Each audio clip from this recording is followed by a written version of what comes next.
So we have now soaked the tapioca pearls for about 3 or 4 hours, and now I'm going to add the rest of the mixture. Another good thing too that I find is to mix it with the gloves. So I will put the gloves on because you're going to be using your hands.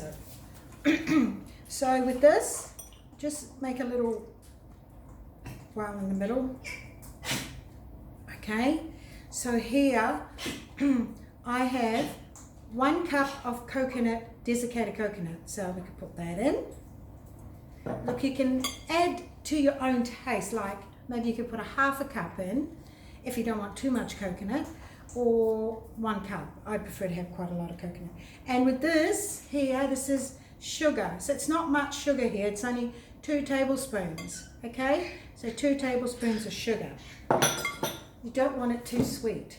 And so I was just going to add a little bit more water to just give it a bit more moist so that I can stir it around, right?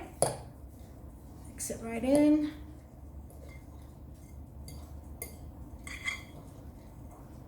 That looks like a good mix. I'm quite happy with it actually.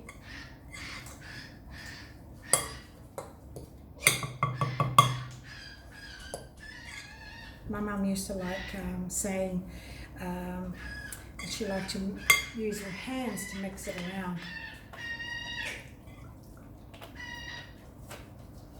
Okay, here we go. So I'll do a mum's mix now. I'll just use my hands because you're actually squeezing everything into it as well. Squeeze mixture together. So don't forget, this is 1 packet of this tapioca pearls.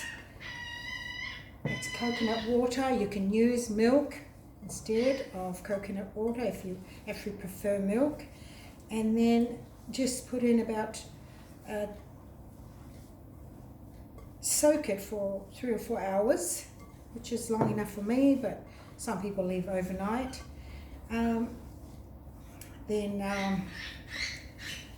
after it's all soaked in, you mix in the coconut, desiccated coconut, which is 1 cup for me, and just 2 tablespoons of sugar, because this coconut water to me is already sweet, so I just add a bit more water, coconut water, just to make it a bit the mixture more wet. Right, mix that all together, and what I've done is, this is foil here, so I've just put some foil paper and also the baking paper over on top of the foil, so the mixture it gets pretty sticky once it's cooked, so it's a must to use the baking paper. You must use it. If not, then you can maybe put oil on your foil paper, oil or butter on it. So, okay, put all the mixture in here.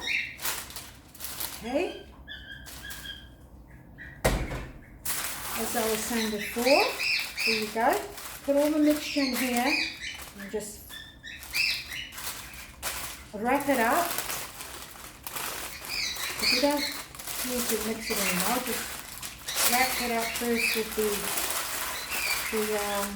baking paper, and go over it now with the foil. There you go.